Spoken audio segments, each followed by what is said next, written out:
Alors voici un test en situation réelle de la S10R version 3 de Olight.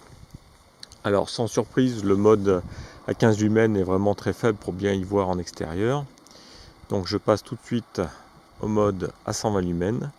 Donc là on commence à avoir une puissance d'éclairage qui est plutôt correcte, avec un éclairage latéral important, puisqu'on a un faisceau qui est assez large. Et puis le spot central permet quand même de projeter environ une quinzaine de mètres. Donc on voit entre 0 et 15 mètres de façon relativement correcte.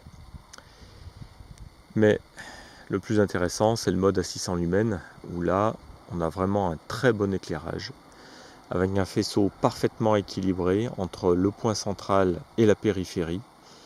Tout est illuminé pratiquement de la même façon, ce qui est plutôt une prouesse parce que dans un espace comme ça, avec des obstacles qui sont très près et d'autres assez loin, c'est pas évident d'avoir la même luminosité de partout. Or là, c'est le cas. Donc là, on a vraiment un très très bon éclairage, parfaitement bien équilibré à 600 lumens.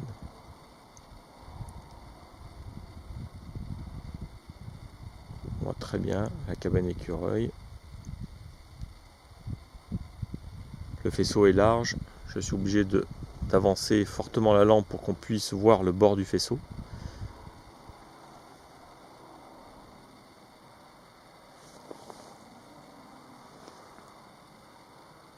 C'est vraiment une petite lampe super.